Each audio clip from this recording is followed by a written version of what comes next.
This is the Cereal and Midnight podcast.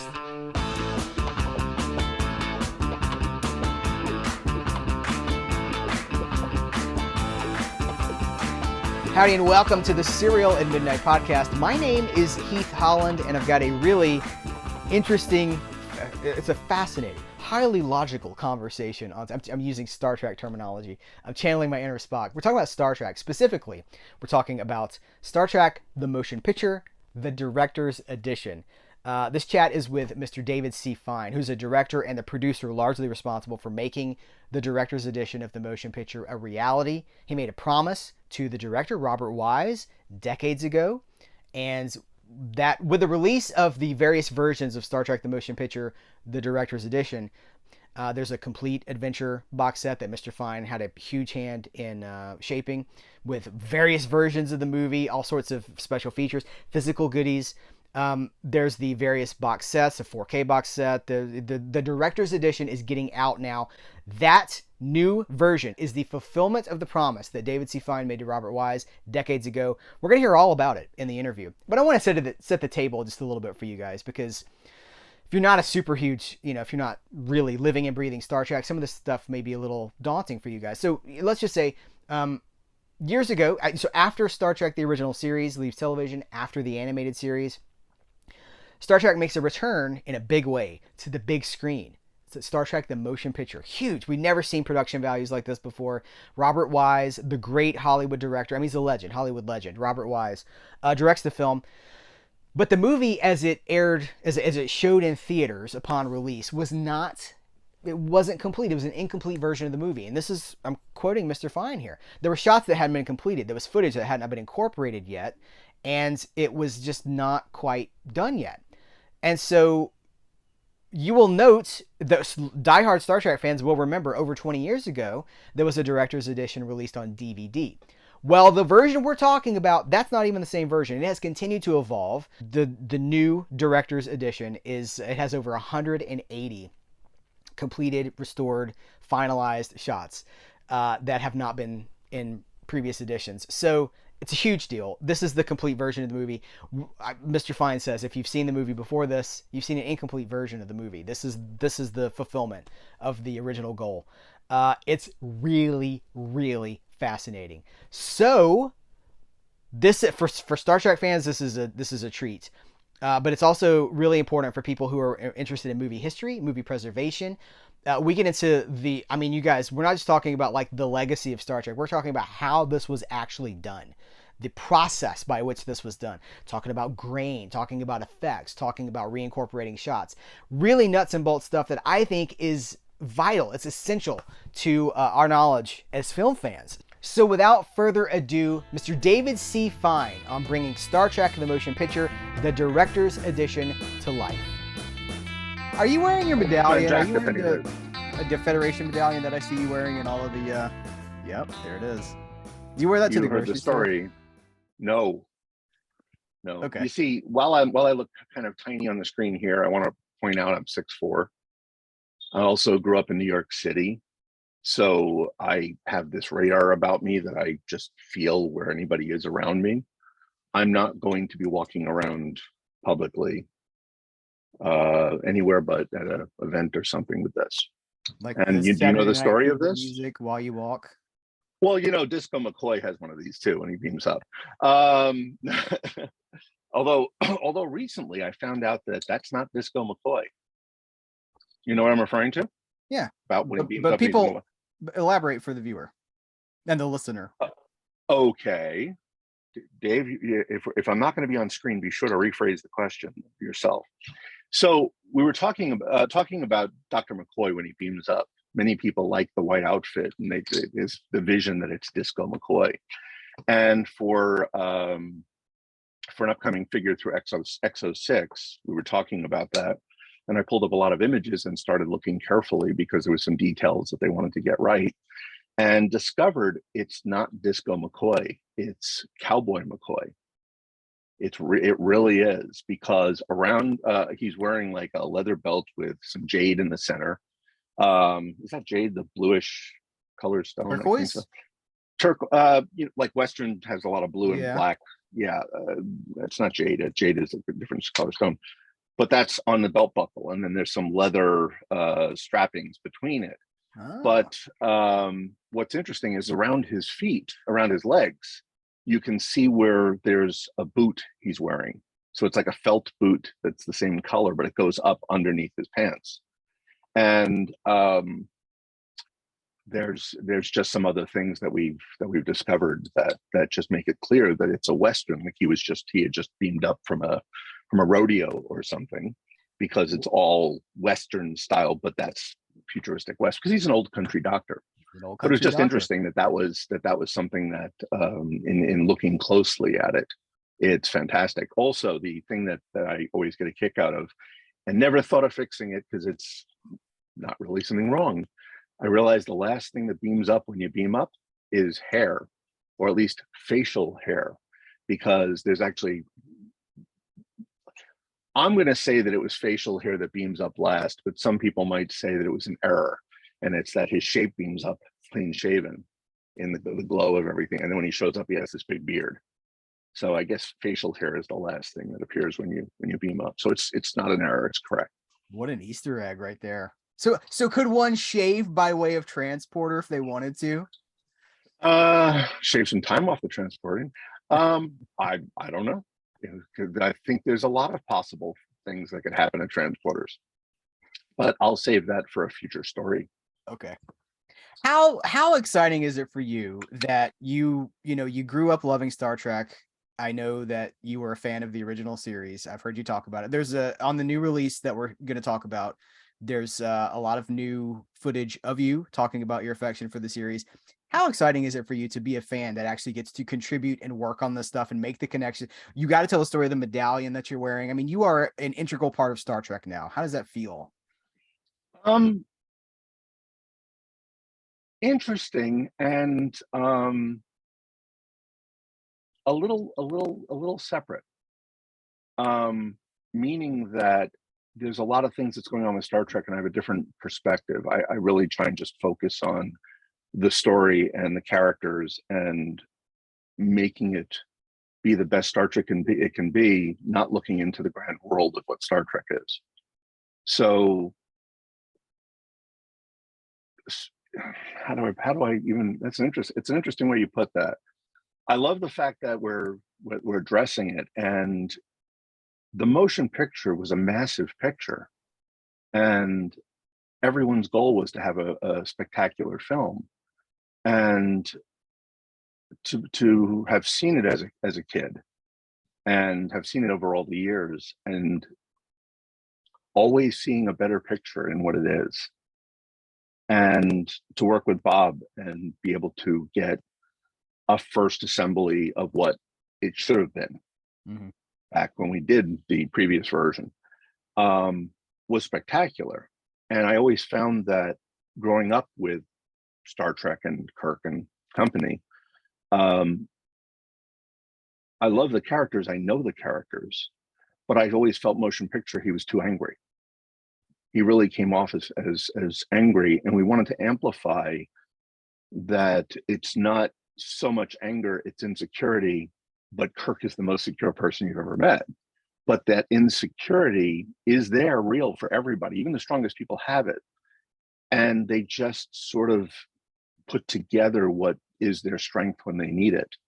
Because frankly, if you think about it, McCoy didn't necessarily have to be part of that crew, the way the show starts, but Kirk needed him. It was part of who he'd been with all that time. And even those moments where he's saying about Commander Sinek, I really would like a Vulcan there if possible. He's saying, I wish Spock was here. And to have Spock show up later, and that great, quiet, Mr. Spock, is just a wonderful little moment. But that helps him become one and full, and the captain we know. Whereas there's a lot of things that even later he's a bit harsh, and that just wasn't right. And it's because a lot of that tuning needed to happen. And it was wonderful that Bob collaborated with us and allowed me to express myself and say, this is why we needed to make changes and what those changes would be.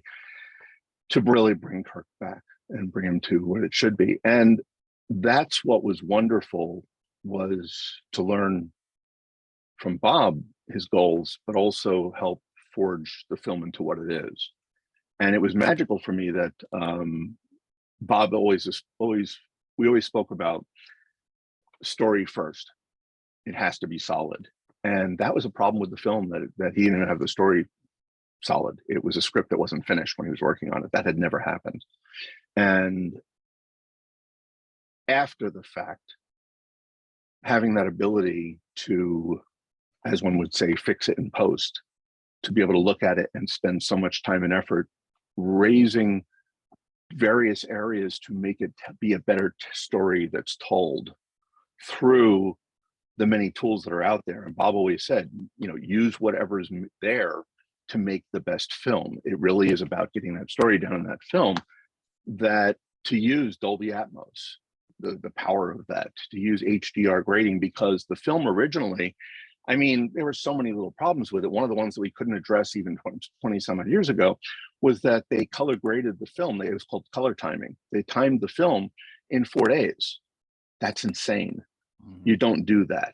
But they were so rushed and they had so much footage coming in that if they had basic grading, this is my assumption part of it, I just know it was 4 days, but if you had basic grading, it would be easy to put something in and have it match the grading by making it even and consistent, instead of being designed carefully, practically shot by shot, to amplify the moment, as opposed to just focusing on having a straight color palette. That's why everything seemed to be even and flat or even cold. Whereas now there's so much that draws your eye in. And that was the goal, to make the film told through color, through sound, through the power of these things, through the brightness, to amplify powerful moments. And with everything that's strong, you need time to relax, to recover. Peaks and valleys and stories, just you need that time. And I think that really helped the quiet moments of the film not feel so slow. But what did it mean to me? It's magic. I mean, to be able to go back in and craft this, it's wonderful to do it to finish the film. It's another thing to have your own projects, which is the things that I'm working on now, to do from scratch. But to have that opportunity to finish a film, and you can tell me how the reaction's been to it. I know, I'm just saying that's not for me to say. It's wonderful. Did I answer that, or did I just go off on a tangent about changing the film? You answered it, and you opened doorways, which is what every interviewer hopes that is what happens. You referred to it as an unfinished film. Now, I wasn't finished until this year. Well, so I was one of the guys that bought the DVD 22 years ago, and I remember how it grew up with the film as well, right? I think we had a tape copy from some source. I don't remember if it was, I think it might have been recorded off of television, to be honest with you. But I mean, I grew up with this movie. The idea that it's an unfinished film. Why is it unfinished? It isn't unfinished because Paramount set a release date before, they have this machine that has to meet these deadlines. You mean what happened? Yeah, what happened? Why was it unfinished? Okay. There were many problems with the film. And the thing that people don't realize, I really don't think many people realize, is that it was the talented people that Bob had around him that made that even possible to get something to release. What had happened was the studio had promised theaters that the film would come in, and not only come in on time, but come in at 131 minutes or 130 minutes with credits, because they needed to fit it into their time slots for having number of shows per day. Mm-hmm. And the studio had pre-sold it. So they had contracts with theaters all over the world that they're going to have this big event on this day. And while there were some issues with shooting it, but everything was completed on schedule for shooting the original intentional photography, they went to the visual effects company that was hired, called Robert Abel and Associates. And they had brilliant ideas on how to do something that looked like things that nobody had ever seen before. And Abel was doing a lot of 70s, chrome commercials and such. It was beautiful work. But when they went and looked at their work about a year after and a few $1 million after, they didn't have any finished shots at all. The tests that they showed weren't usable. And they had to bring in Richard Urasich, who came from Doug Trumbull's team, to go and analyze this. And Doug came in, and they finally realized that while Robert Abel's ideas were solid and would be beautiful, there was no way they were going to complete them on time. So there we are with a film that had been roughly assembled with effect sequences that were not going to be ready. So I think it was around this time that Bob and Gene Roddenberry went to Michael Eisner, who was running the studio at the time, and said, "Listen, this is an emergency. We won't have the effects done in time. We can't get the film finished in time." And Michael Eisner said, knowing that with those contracts in place, there was a lot on the line. The entire studio could be sued out of existence. Who knows what the politics were? That might have been because of the powerful deals. I mean, Star Wars had made so much money that everybody was relying on this studio. The theaters cleared their schedule. You know, they knew what they were doing, but they were contracts that said this will be happening. That Michael said, this is something we were told, I don't care if the film has black leader in it, it has to go out. And black leader is usually what you have for shot missing. I don't care if if it says shot missing, not that says it, but I mean, if this black leader is still in it, it must go out. So, you know, imagine being this legendary filmmaker, Robert Wise, who's never had a film go out of control, looking at, I have to do this.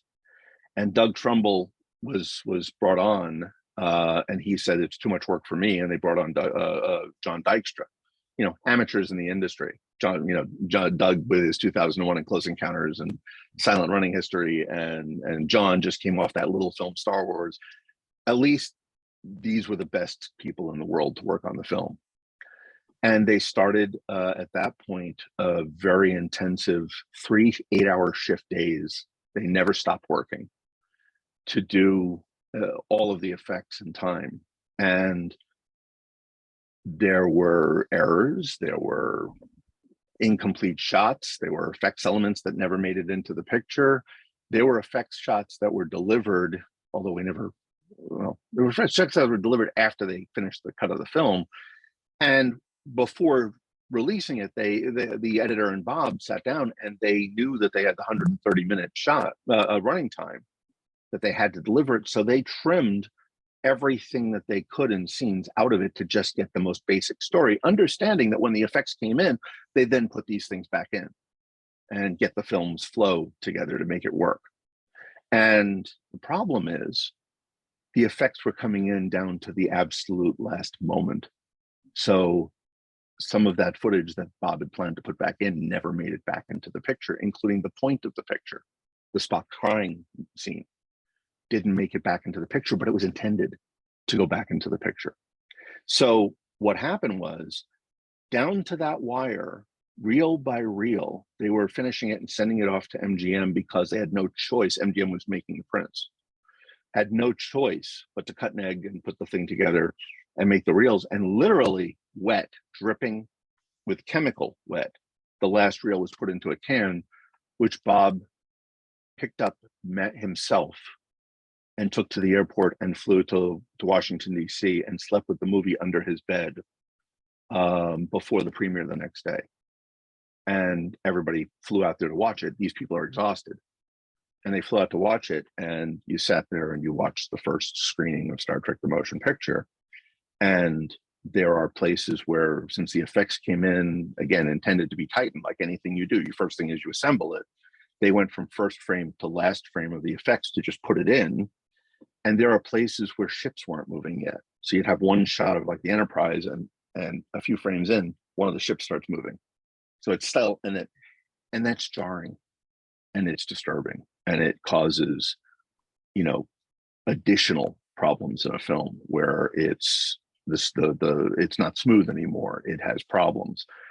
So they watched this, and the editor had said to us that as he's watching the film, he's shrinking lower and lower in his seat because there's things that just were driving him crazy that he knew he needed to fix. So they screened it, and afterwards, Bob and Gene went back to Michael Eisner and said, listen, we still have a little bit of time before the theatrical release.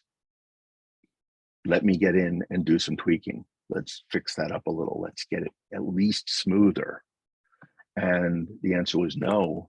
It's too much of a concern that if we do, then people may get the idea that the studio doesn't have faith in the picture if you had to go back and make changes if the word got out. So we have to go with it. So imagine a mad rush of scrambled mess put into theaters. And I, believe it or not, it was it was very successful. One of the ways that I was presenting this, and people forget about this, is that, people say, look at the box office, the others made more money. Well, one of the first things that I did when I'm trying to convince people at the studio and otherwise about the importance of the picture is I worked on it for adjusted dollars to today. And the only film that made more money than it was JJ's 2009. That one, because it had the same benefit that motion picture had. And that's that motion picture at that point, if you've ever watched the first assembly of a picture, it doesn't have the flow. It's just, here's the stuff presented to you to look at. You work out the flow later, when you fine tune things. This was an assembly. I remember he even went to Jerry Goldsmith and said, Jerry, I don't know what we're going to be looking at. I need you to write me a symphony. And he did.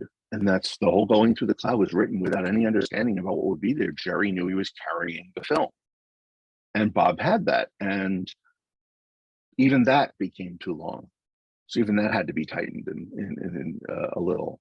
But you don't want to lose the beautiful imagery that we're seeing at the same time. But all those jarring moments throughout the film distracted. And jumping ahead a little, that was one of my specific focuses this time, more than ever before, was that even when we did it back for the DVD, there were places throughout the film where something is jarring, where we couldn't fix it as well as we could now, but we did now. For example, the beautiful zoom in shot of Kirk before it cuts to the Enterprise, there's this zoom in shot on him. And as it's zooming in, when you get close to him, the camera goes and then gets closer. And that thing just suddenly goes, whoa, you're watching this, you're focused on his eyes, but then the shake takes you out of the movie. And this time around, one of my primary focuses was to make sure that all of those disturbing little moments that take you out, jar you, that shake you, that have you look at those instead of being in the movie as an audience member, just enjoying what you're seeing, had to be smoothed out. And other examples are the effects were so rushed that in the composites, there was some massive grain because they used high-speed film for some of that work, that the grain became so big that all you could see was this beautiful image with grain everywhere. And the point was to go and carefully, shot by shot, removing that grain, but making sure none of the detail was lost. It was not anything automatic. It was a manual process of cleaning that so that it could be smooth and then put in a consistent grain. So you don't have that jarring removal of your experience, taking you out of it. It's the same thing when they're talking about transmitting the signal to V'ger, Spock transmit now, he hits his hand shakes, and then you have Decker go transmitting, and it's another that's another thing that takes you out of the moment because you're jarred by it. So now that's smoothed out. And because we were working from the camera negative of the film throughout the whole thing, it was all from the camera negative, there's more room around the frame of what you're seeing so that it didn't have to be one of those classic, well, if you're going to stabilize it, you need to freeze it there and then zoom in to get no, there's actually room so that we were able to stabilize it and then have the real frame without losing any picture quality. And it's also wonderful now that, but one of the things that Bob hated was the terrible flicker of the monitors. all over the bridge. They flickered a lot, even to the point where he started, he started filming, staging people that you'll notice later in the film as it goes along. Actors are standing in front of the monitors that flickered the most. They staged them so that they would be blocking the monitors. Thanks to technology today, we're able to go in and get them all stable so that they don't flicker, because it's another thing that you're watching. And I mean, look at my face right now. Can you pay attention to my face while I'm making, you have to be alert to the other movement that's going on when you should be looking at me. Yeah. And it was all about, now, how can we take out everything that was distracting in the picture and make it work so that it's all about your experience, that you get to enjoy seeing the film, and it's about how you feel to what you're watching, not the distractions. One of the other things was that the travel pod with Kirk and Scotty, that the effects at the time, the way they did it was that they projected them onto the glass front. And because of it, they kind of looked bulbous there. They didn't look real. And this time we actually took them and moved them back a little so that they now look natural. And the thing is, I hope you didn't notice it, because no one should notice these things. They should just now look right, as opposed to that little bit that takes away your belief of what's going on. And that was my whole goal this time, was to get a smoother picture. But with what they had, when you do, and the reason it didn't happen last time was that when you do standard def transfers, you do all the color correction before you do the finished film, before we would do our recut. So we had our masters and we did that. There was no way to go back and have all that latitude of adjustment that you could do after we did our edit. So with standard definition, it didn't give us the color grade abilities that we have with the negative. Plus, when I came back this time, I told them that the goal here, the 100% goal, was not a video, not a Blu-ray, not a 4K disc, not a streaming version. It was a new film negative. We had always intended that when we presented the standard definition version to the studio, okay, here you go. Now let's go finish it on film. And there really were no revivals at the time. There was no reason for them to do it. So we just, thought that they would, because they'd see how wonderful it was and let us go further. But instead we had, hey, DVD was where the studio made its money. So they did. And all these years later, we're finally able to get back. But, it was sad, because the director's edition was the closest thing to the finished film, of a completed version of the film. And on iTunes, it was, go buy the theatrical version. Oh, by the way, we'll throw in the director's edition. That's a freebie. That's a bit, out of order. And I can't tell you how absolutely thrilled I am that, number one, I didn't have to push for it. It just happened. The studio has embraced the director's edition as the movie now. And that's wonderful. And now you go to iTunes and buy it, you get the director's edition, and you'll get the unfinished 1979 work print that was in theaters as the bonus, the way it should be. But they always have to look at what's the highest quality. So imagine finishing the film, going through all this, making this wonderful version on standard def, wishing that it would be there, and then watching it go back to the 1979 unfinished version for high def and everything else. Robert Wise was very uncomfortable with what happened, because it was the only film that ever got away from him in his entire history. And honestly, he didn't do very many pictures afterwards, because it was such an experience. And this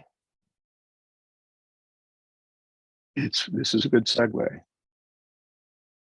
For the first time ever, he was proud of the film when we did the director's edition on standard def. And after seeing it, and before the premiere, and before we publicly went out with it, he had me come up to his condo, which is like the Twin Towers across from 20th Century Fox. That's where he used to live, in those two twin condo complexes. And he sat me down in his little kitchen nook, and he and his wife, Millicent. And they said, I have something for you. And I said, what? and he brought me this. And he said, Lou, that Gene gave it to me first day of the film, along with my Enterprise hat. And it meant a lot to me. And they were ones made up for the actors and for other key people. But the only one that was gold with the jewels was Bob's, and I believe Gene had one. And he said, I want everybody to always know that what it means to me, because I wore this just about every day on the set, either under my shirt, but over many times. I want anybody who sees it or worked on the film to know how much you mean to me and the work, you know, you guys have done to finish the film and how much this means. And he said, anytime, whether or not I'm here or not, you're talking about the film, wear this. Not just because those people who recognize it from the film, but also because I'll be with you about it.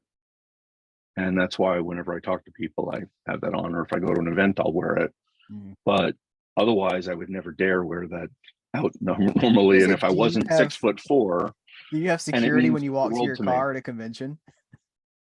Yeah, I have a 6'4" giant who's, you know, I went to Manhattan every day since I was 12, you know, for years, and was probably mugged dozens of times, but I don't remember. I was having a talk with somebody about that. When you go to New York City and you live there, you basically go from point A to B, and the way you survived at that point in the city is you don't even remember what happened between those two places. You kind of go on autopilot, even to the subway, even to whatever, A to B, and no matter what happens, you just ignore it. And I remember fleeting ideas about people pulling things like knife or whatever and just stop, just walk around them, keep going. And it gave me this sense of, I know what's going on behind me. I can't help it. I walk into a room. And yeah, saying that, I always think the more I talk about this, someone's going to try and do something. And I've even considered making a fake one but no, wear it really under my shirt, but no. But it meant a lot to me. And Bob, one of the things I'll close the story with, later on after the release and after everybody was so thrilled with the director's edition, who had seen it because it was marketed to Star Trek people at the time, not anywhere bigger. When the idea of high def coming out was happening, you know, Bob brought me back to that little breakfast nook and said that I need you to promise me that no matter what, from forever, you'll get this finished on film. You'll do whatever you need to do to make sure, because I'm now proud of it, that pain, that my legacy is not that other version. You know, yeah, it's going to come back because it's the film one that's not up to current standards, but my legacy will be the director's edition, and you need to promise me that that'll happen. And there were lots of false starts that we had over the years, but it wasn't just coincidence now that it happened. You know, back then I introduced him to HDR. Bob, we were talking about using not HDR, but the idea that they discovered that there's more image on film. A guy named John Lowry I knew at the time. We actually brought in some footage. I gave him the probe on the bridge, and funny he didn't give it back to me. It was too hard to make a fix on that, because that was a serious, really difficult situation. But anyway, we spoke about HDR as it being something, what would future be HDR?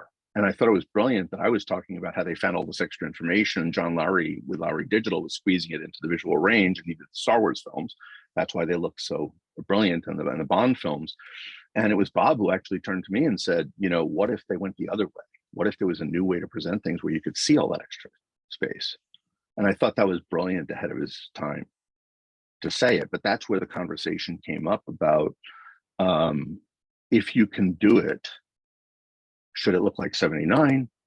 And he said, it's always about, especially with a film about the future, it's always about how can you tell the best story and get the best experience for your audience.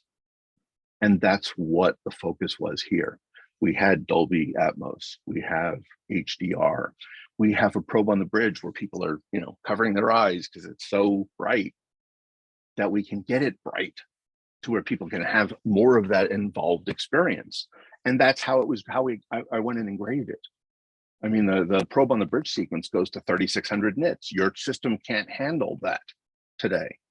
But we made sure that the 4K discs are encoded to it. So 10 years from now, you're going to be able to see it and it'll be better when the system can handle that brightness because it's encoded that way to reach those levels. I'm excited. But that's, again, using everything that's there. But Bob had me promise that I would get it done. And I said, if it takes the rest of my life, I'll do it. And that's where I said to the studio, I'm here to finish the film. If we're going to be making videos or other versions, I'll support that. We'll do it. But we must end this with a new negative, a DCP, and have it have the ability of go to theaters. And it, I don't know if you knew this, but it opened in London, in the UK. It actually had a real opening and ran for weeks in the London theaters. Wow. In the States, it ran through Fathom, which had the 3-day experience, because they have a deal with Paramount that when they put something out, they have to go through the 3-day. The Fathom gets first. I believe they have first right, and they did the 3-day experience, and it was presented here. Well, the Toronto Film Festival, it's not a new film, so it wouldn't be shown in the festival.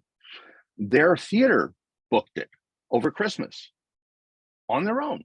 Booked the theater because the movie is available anywhere in the world. You can now book it if you wanted to, the DCP. And another theater chain called Phoenix Theaters in Michigan had a Trumbull Film Forum event, which was wonderful. We actually went and supported that. They ran the film in Atmos for a week.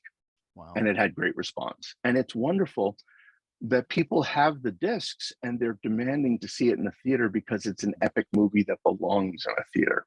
More than anything, this tiny little enterprise should be massive, and it should be that movie experience that it was always intended to be. So I'm elated that this child we birthed is growing up and it's finding its audience on its own, and it's living, and it's so much more than I expected. I knew we were doing great things, and I knew that getting the smoothing it out was going to be dramatically helpful. But to know that it's working, and that it's really working with new audiences today, and the slow places aren't as slow because we had highs before it, and you needed that time to recover, and then highs again, and that it's working. I think they made a 2022 movie that they shot in 1978, 79. Because I like telling this part of the story is the primary focus is technology without humanity is cold. Well, in 1979, they had a great breakthrough. I still remember the commercials, the two people fighting on a phone. One's doing the rotary dial, the other's doing touch tone. And that was the greatest technology that we had. Now, when you say technology without humanity is cold, we're looking at that. That's the world for people, and it means more. Separating yourself from the promise that you made to Mr. Wise, did you, in 2001, when you turn in this product, they're like, okay, we finished this thing to the best of our ability. Did it feel unfinished to you, knowing you still wanted to bring it to film? Did you feel like there's still room for improvement in the future? Because I mean, I think, correct me if my numbers are wrong here, the 2001 edition of the director's edition has 100 new enhanced digital effect shots. The newest version, 2022, has 185. Are those numbers correct? The original one is correct. The 185 is a rough. Okay. Is a rough number. Still though, that's a lot of improvement. That's a lot of advancement. That's a lot of enhancement, but a lot of that has to do with the control that we had, because I had, well, if you really want to get down to it, just about every single shot in the film was touched in some way. Every shot. Because there's a lot of people who, I mean, I don't know if you saw the 4K theatrical version that came out, which was nice because they did it exactly as I would have best hoped it to be, which is the day they announced that motion picture was coming out in 4K was the day it was announced that the director's edition was coming. That was intentional because, as we had mentioned, I think before we started, there's a tremendous amount of respect and understanding of the fans that's necessary. And there's a lot of people who believe in bait and switches happening in video, that when you do something and then, oh, look what showed up, we're going to do this. And it was bad enough that the unfinished film was out there. I couldn't go through another time of, we're going to release motion picture again in the version that everybody, that makes Bob cringe. That makes me cringe, because it's just not finished. So to have the announcement that director's edition was coming, at least the fans knew. It was up to them if they were going to buy it or not, which they would. Let's be fair, we knew they would. Everybody does, because even I would buy it to just be able to see how beautiful it would look in 4K. It's fair. It makes total sense, and it was a good move. But I also know how I would have felt if after the release, oh yeah, the director's edition's coming. It wouldn't feel right or be right. And certainly it's not what Bob would have wanted. So for Bob's film, it's better to have it the way that it happened, is like that. But going back to what you were saying,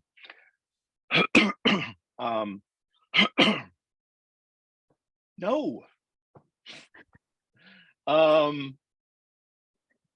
When we finished it, we always intended film. Always.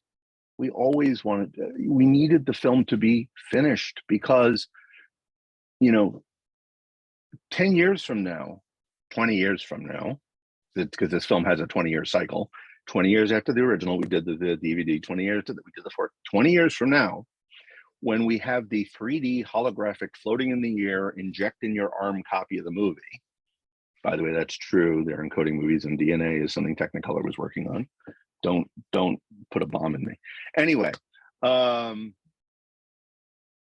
when there's this new version and you can see more, or it's something new, the film needs to have its finished version have the same chance as every other movie, as I was saying earlier. So yeah, it was always unfinished business. And I'll speak personally, and it's something that I hadn't really realized until more than ever before. And this is something I'll give you that I haven't told anybody. It's kind of personal. I think I was held back from pursuing more of my own stuff because of the unfinished business.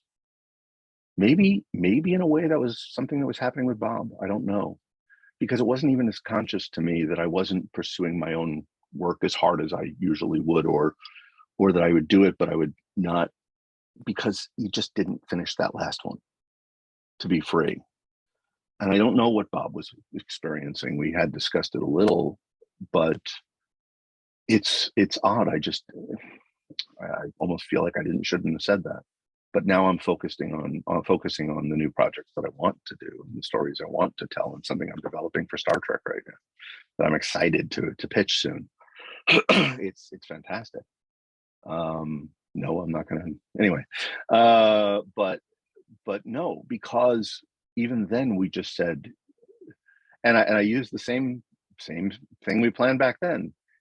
How many times can you go to a studio and say, you make a promise and you're going to go make something great, you're going to do it, and we had something to show that said, this is what you're going to get when you're finished.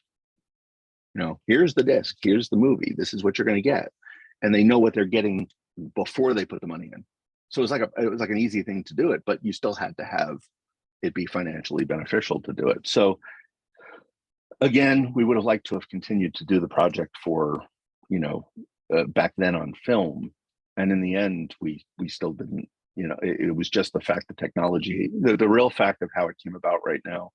Wonderfully, we waited so long that we were able to do HDR, able to do Dolby Atmos. So it really benefited.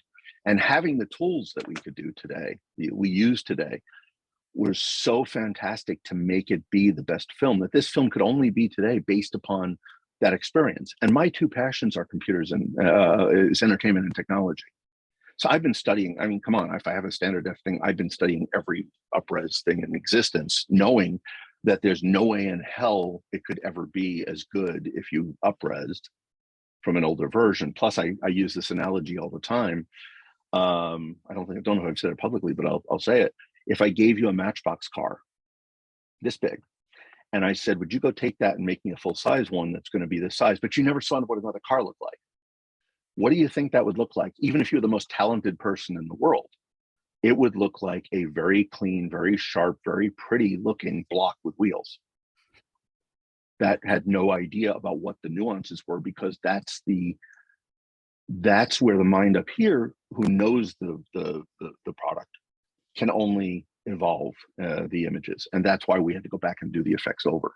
But even back then, the team at Foundation Imaging, who did an amazing job for us, with Darren Doctorman leading it,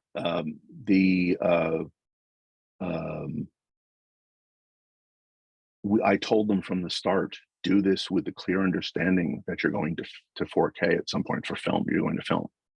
So don't shortchange your work or do it in such a way that you couldn't do it in 4K.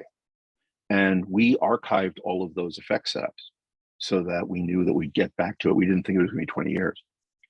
And as it turned out, we had them, but some of them just were, had to be redone because the quality had increased so much. I know our enterprise is a completely different new enterprise, but still based upon Darren over the years, knowing that we were going to do it continually to rebuild and improve the enterprise, which of course, Darren's such an amazing talent and master. He'd be doing that anyway, just as his love from the ship. But he knew that someday we'd get back and do it. And that's what we used. So also looking at the film, there were things that I was never happy with. I have a personal vendetta against one scene in the film. I wanted to fix it. And even today, we never found the footage. And I did the best we could to fix it further. And that's the probe on the bridge. I wanted to find the original negative of the light probe before the Mylar. Doesn't exist. Can't find it. And because of that, the only thing we could do is I sent it to a colorist who spent his time doing everything possible to enhance and make it match. We took the grain out, but it always felt to me like you hit that point and the film stopped and somebody grabbed this old reel of something else and put it in and it goes for that sequence and it just didn't fit. Now with all the work that's in there, it looks like it fits. The uniforms match, the skin tones match, because we had an expert, Alexis Van Herten, who really worked hard to get it to match the movie, and then enhanced it and moved things around and did all the other fixes we did before, stabilizing. The whole film's been stabilized to correct it. But that's a scene that I feel we made much better, much better now, but still not where I wish it could have been without the Mylar, because don't know where it is. Maybe that was one thing that I wish we could do it. Yeah. Who knows what'll show up? There's some things that showed up. I mean, it's amazing. And the studio, we kind of knew 3 years ago we were going to do this. So they started a 3-year exhaustive search going through the studio. And the most amazing thing that they found was the ADR tapes, which was great because you get to hear Bob directing the actors on the takes that he wanted. And much of that didn't make it into the film because it was so rushed, even in the sound mix. And it was Michael Mendocino, who of course is master of music, who did all the music and worked with our sound guys originally. And now Michael worked with Michael Babcock and Bruce Botnick on the amazing music mix, which they'd already been working with it for our multiple soundtracks through La La Land Records that came out over the years, the 3 CD and now the 2 CD. That just is wonderful. I mean, but that sound mix with Mike and Michael Babcock, Mike Mendocino, just brought it to a new level there. And the idea again was to what I had said with Bob: use the best tools available, make the best movie. And the sound plays as much of a role now as the grading, where it brings you in. And the only thing I wish could happen faster is people just rediscovering it, because as they rediscover it, they love it. Mm-hmm. And it's amazing to me. If there's anything I could do that I would wish, is that more people would know about it sooner. But it's amazing that it keeps growing and growing and growing as word of mouth gets out. And that's really the best way anything can be, is that word of mouth is the best marketing in the world. But yeah, I would like it to get even bigger. How has fandom reacted to this latest dare we call it a revision, this latest finalized version, have you gotten, there's 3 versions of the movie. Well, there's more than that if you want to count that longer. There's like a lot of the what is it, 2.5 hours? It's like 143 minute. There you go. Special longer version. Do you get people saying, well, I liked the 2001, why did you have to go mess this thing up? Do you get any sort of notes or any feedback? I can't remember anyone saying that they preferred the 2001 version.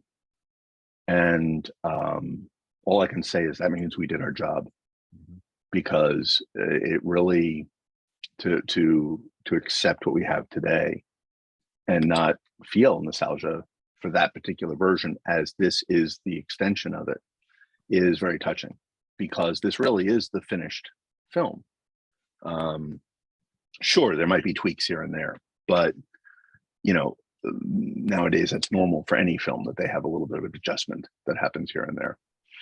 But and God help me, there's probably 5 cuts if you don't if you don't consider an airline version, which I don't. But there's probably 5 different cuts. I want to touch on that for a second. I'm not going to talk about what the different cuts are, but what I will say is there's something that I do understand as being a physical media enthusiast and believer, is that I think there's just touching on physical media for a while. I have a huge collection of physical media, probably 4,000 or 5,000 movies, and finding a place to put them all, that's another story, but they're organized. Probably a third, if not half, haven't been watched. There's a certain amount of your memory that matters and what you feel in your heart. And there's a certain amount of comfort knowing it's there, that it's just sitting out there. If I want it or I have that need, it's there for me. And many, many people were introduced to Star Trek the Motion Picture through the special longer version, which was the TV cut, assembled and put out on videotape. And because of a campaign that it had the Spock crying scene, it actually had the purpose of the film. Other than the fact that it was very raw, rough cut with on-set dialogue recordings and doors that would rumble open and close because the sound mix wasn't finished. The scenes, some of the scenes were intended to be put back in by Bob originally, that were left on the side to be reassembled, but not all of them. But that is the way many people remembered the movie. So when I went back to the theatrical 79 version release, those scenes were missing. And suddenly you had people who knew the film because they grew up with the videotape release or the television pan and scan release, suddenly had a version that they didn't even feel familiar with. So that version was completely gone until this release, where I said we have to put that out. And if we do a box set, let's exclusively put it in that set for the people who grew up with it and want that cut of the film and need it, because that means something to people. Every year for Thanksgiving, they might have come back and watched it with their family. They couldn't find that which meant so much to them. And that's what it is. It's who you watched it with and the experience of growing up, having that be the movie for them, that it doesn't invalidate those versions for what they are. And it certainly doesn't invalidate a fan's love and passion. I love the fact that there's very few people that are saying that they like those versions better than where we are today. And I love the fact that I feel like the director's edition today is so far higher that it looks like the polished film that it is, that it should be. My favorite quote after our premiere was Doug Drexler, if you know who he is. I didn't hear him say it directly, but other people have told me. My favorite quote was his, because he said, "This is now the movie that we always wished that it was." And I understand that, because every time I even watched it, it was always, you dreamt that it could be this, and it is now. And I love the fact that the world's picking up on that, and that the fans are picking up on that, and that even the studio, this is now the key version of the film. It's playing on HBO right now. You watch it on TV, you'll get that version of the film. If you ever want to know which one it is, gold opening credits, end credits, that's the one. If it's white and looks like a Woody Allen picture, not the right one. But the finished one is gold and clearly high def. You worked on that box set. Let's talk about the box set, because the multi-disc, multi-version box set that's got the fold-out packaging. Complete Adventure. The Complete Adventure. Tell me a little. Let's. We want to get the word out. Talk about that release and kind of the TLC that went into it, because I mean it's exhaustive in features and just also bumper stickers and all kinds of things. Well, that was actually what's wonderful is I gave Paramount a ton of classic material, and they assembled that from the ton of material that I gave to them, that we had in our archive and such, even the bumper stickers. I did say that I thought it would be cool if you took the bumper stickers. Okay, I'm doing something no one's seen before.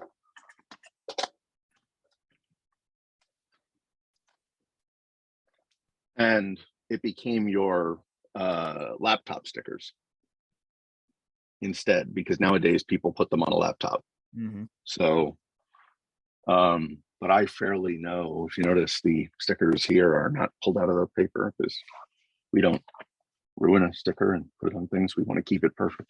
So anyway, I understand that part of it too, but I'm just saying that the laptop where people are putting it on there to make it their own is neat. And I said with these, just the fact that they were doing such cool marketing back then, they had everything under the sun that could be crazy marketing, marbles, matchbook covers, so much of this stuff just to get the word out, because it was huge, that I wanted to help capture the excitement that was from that original release, but also do something really special by having so many more images and the book that had so much in it. And I love their design. So I gave them all the material, and I love how they assembled it into the project. I also said we had to do the special longer version for that. And that was the first time it would ever been assembled on anything but the pan and scan. And don't know if you knew this, but I'm responsible for the film in every format. And I have to look at it from the perspective of the movie's going to be seen by people.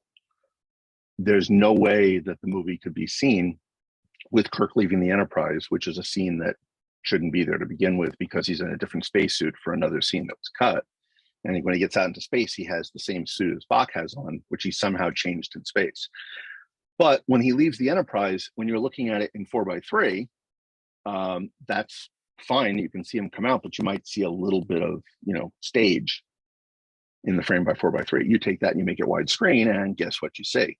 Lots of stage, lots of stage. It doesn't work anymore.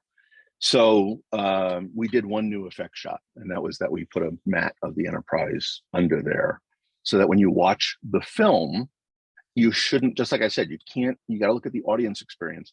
You can't have them suddenly say, oh, look, soundstage. Completely out of the film. Doesn't work that way. So for the special longer version, I insisted that we do that one shot, and we gave it to the studio to, for that. Mm-hmm. And then also insisted that as a special feature, because there's going to be somebody who says, well, I want to see we have the other one.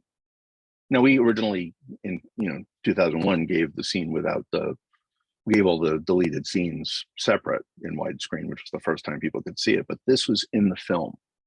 So you have to be able to watch the film without having that moment of, we're looking at soundstage. As rough as that was, it still needed to be an experience to watch, and I just owe that to any audience member. So that was a big deal. But overall, my special edition producer Rafael Ruiz put the features together.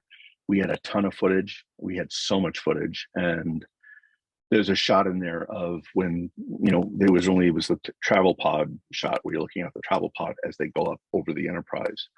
And I'm glad that it's in the special features, because we never had the plate of Kirk and Scotty for the foreground, so the background couldn't be changed. So what I assumed was, looking at it from back there, the view through the screen, looking through the window, would soften the image. So anytime we had it from the back, we just assumed that that's why it was softer. But to have Doug Trumbull's original 65 millimeter element of that was that was the first shot that I saw in 65 I fell off my chair in awe. It was so beautiful. And then to learn we couldn't use it, it's in the special features now, but there's so many other ones in there. And to have, I knew we needed certain places where we needed some of the bridge playback, and Paramount had them. So we transferred a number of those, and we found some other great computer footage that was great that had never been seen. So it's just wonderful collection of material. And we had sitting around for 20 years the caveman Spock shot, which I knew was going to make people excited to see it, because I was excited and that we just couldn't put it in it the last time. So I knew that was going to be something special too. But I am V'ger. I have an insatiable curiosity. I want to know everything. And my history was doing documentary material that tells everything on a film. So I helped guide getting more of that. What is it that would really be exciting to fans? Because it would be exciting to me as well, from a perspective of that, to help him get that in order. But the nostalgic aspect of the boxed special collector's edition was a focus that I had, as well as let's include the new key art. I got to tell you, the Paramount did an amazing job with the new key art, because it's very relevant to today and it looks like a movie of today, which is what it should. And that's why when we were putting this box together, part of the idea was, well, should we put the original theatrical in the entry? Nobody has a poster of what the new art is. Let's give them it. So that's how that became in that collection as well. So I love the fact that they came up with this. I love the fact that you open it up and there's that 79 cutaway poster of the Enterprise, which everybody loves. Mm-hmm. And it's beautiful. And it was right on. And Bob's letter, right where it is, which he wrote for the last version, but we needed to keep intact because that's his message to you. Mm-hmm. He wanted to make sure that everybody who saw it knew what he felt. And it's funny, nobody ever questioned that when was this written? I'll tell you what is special. The original director's edition wasn't known by everybody. And it's wonderful to hear people who didn't even know about that one to experience the film now, because they didn't even know of the first recut. But imagine going from what was there before to now this. Mm-hmm. It's fantastic. And I love hearing people who are seeing it for the first time, because it's working at every age group. Mm-hmm. There's a guy on Facebook that this morning absolutely touched my heart. I had such a smile. I sent it to everybody.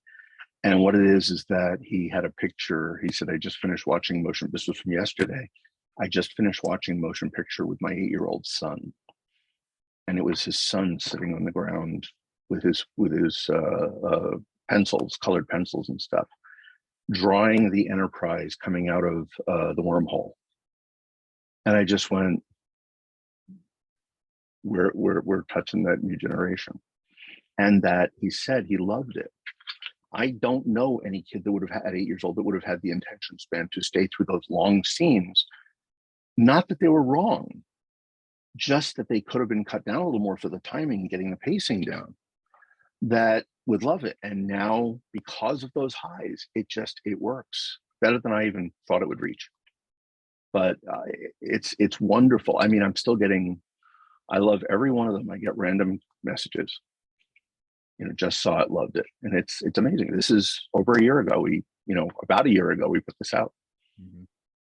So the point here is that the fans deserve respect, because once we release something, it's their movie, their memory, their passion. And I don't think it's right, although I thought of it in the past perhaps that way, but I don't think it's right to take that away from somebody. And that's why streaming is a concern for me, only in the sense of anybody could change what's on there. And when you sit down in your easy chair or wherever you're going to enjoy your movie and you want to watch something because something you've seen many times, because you love it and you want that experience, you may not want to have something that's different. And that's what I hope people are adapting now for the director's edition today in 4K, is that newfound love, that newfound joy of seeing and enjoying the film for what it is today, because now it's finished. And that's a little different from George Lucas saying, I was never really happy with the picture. I just wanted to do, a few little things. And he had a Rolling Stone article many years ago that was written with him talking right after Star Wars came out, explaining all the things that he didn't like about the film. Why he didn't fix them all or address those things, I don't know. But some of them he did. Like if you said that, anyway. This was a case that the film wasn't finished until now because it's on film. And I hope everyone's happy with it. It's wonderful. I want to thank you for your work on it. I want to thank you for making it happen. I hope that you have a sense of closure now after all these years in some capacity. Do you? I absolutely do. I mean, it's the first time that I feel like we've delivered the baby. I always felt, through circumstance, I kind of felt robbed when we did this special version originally to give people a better film. And even Bob was thrilled with it. And that's what was supposed to be it. But even the studio, it never took its proper place as the movie. Mm-hmm. Now it has. And now I just want to see people learn more and more about it. And I want you, if you love it, to tell everybody, introduce it. It's you who's going to be able to tell people that this is something special and that they will enjoy it. Share your joy because it works now. And say, this is what I tell people, don't do it for me. Do it because I want you to have a great experience, because I want you to enjoy it, because I'm that audience member too, and I love it. And if you love it, let other people have the joy too. That means a lot to me. And it's only word of mouth that's going to make it bigger. And I still have some good things coming that I hope you'll enjoy. Not is there specifically. Anything you can talk about? Is there anything because you don't just work on Star Trek, you do other things. Is there anything you can tell us? I'm developing the projects that I'm pursuing. I'm going to be pursuing them very soon. But more importantly, I mean, I want something to be great. Mm-hmm. So I'm spending the time that's necessary for it to happen. But I've had some conversations here and there with people, and there's a lot of interest. So I just want to make sure that it's on the level of what we're doing here. Where can people keep in touch with when these announcements do come, when you want to announce things? Where can people follow you? Where can they find you? Well, I'm on Facebook. I'm on Twitter. I suppose I can give you information for here. If it's all down. Yeah, it's all down in the video's description. I'm on Instagram. There's if you want to learn a lot more about the film, there's a private group called the Star Wars Appreciation Society on Facebook. And because it's private, I like going there and looking at the messages, and I'll comment on it, and some of our team does too, but not in the public way, just a good way to be there, because I do care what people think, not in the sense of about the film. I just care about how you feel about the film. And, I'm not going to debate the film, but I care when somebody says, look, my son did this, and it touches my heart and I love it. And I just love to say, yeah, that's wonderful. And, occasionally show something or say something we found some old, I get a kick out of this too, because that whole bridge sequence where it's building to V'ger, which that was designed in 79. They didn't have enough time. So what's the fastest way to do it? Okay, we're going to pull up to this flat brick road. Big wall, brick wall. We'll just pull up to it, connect there, and then walk across it. The whole idea was lost. So one of the things that I found recently was, and I posted it at the Appreciation Society group, was found a promotion for the book that was coming out, one of the many books that were being written, and it had everyone standing on the set of it going up to the center V'ger complex, brain complex, but it had the bridge. It was like, this is 79. I could see people going, where is this? And now it's there. Mm-hmm. There's so many little things now, and we expanded the movie a bit. There's little things in there that are subliminal that work really beautifully. I like teasing people and saying that there are 2 established dream sequences in there. kind of where what you're seeing on screen isn't actually what's happening. All right. Not that that's, one of them's more passive, but more particular. But the point is, you don't want to point it out and say this, because then it's suddenly no longer subliminal. Right. But the one I will talk about, as I've said to other people too, is that amplifying moments are important. When Ilea connects with Chekhov earlier on, and I can stop his pain, and touches him. In the past, we just had the music come up as they're doing this. Now we drop out the sound effects, because for that moment, they're connected. It might have been shorter than that. It might have been longer than that. But for that moment, you're not with the crew, you're with them. So that's what's going on with them. What people outside watching are not watching that. It's more of an intimate thing. And that's what my focus was now, is how can I make that experience be more personal for you? How can you get to be more involved? And there's surprising other things hidden throughout that really, really work beautifully. I'm so proud of how well it works, because as an audience member myself, I love it. And I can't wait for everybody to see it, especially if you haven't seen it for the first time. I love people said that you used to have to make excuses for the film, or, it's a good film, but you'll make it through only if after. And they don't have to, people come to me with joy on their face, and it makes me smile even more when they say, I don't have to say that anymore about the film. It is what it needs to be. And I'm so touched. I can't begin to tell you thank you.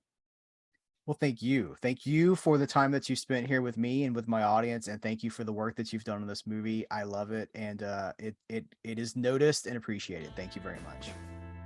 Thanks. Hope you all enjoyed it, and thank you for your time. I really appreciate it. I enjoyed it.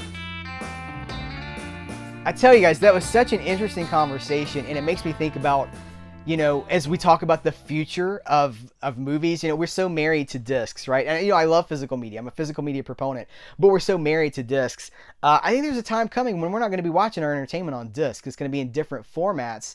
We can say ownership is a whole other question, but the idea of like genetically coding things it's fascinating. It's scary. Wait a minute, Doc, this is heavy. There's so much here, right? There's so much here to think about and to kind of pick apart and to digest. It's a heavy conversation. You may have to listen to it a few times. I've in the process of like getting this ready and editing it, I've watched it repeatedly, and every time I see it, listen to it or whatever, there's new stuff that comes out. So I want to thank David C. Fein for talking to me in this interview.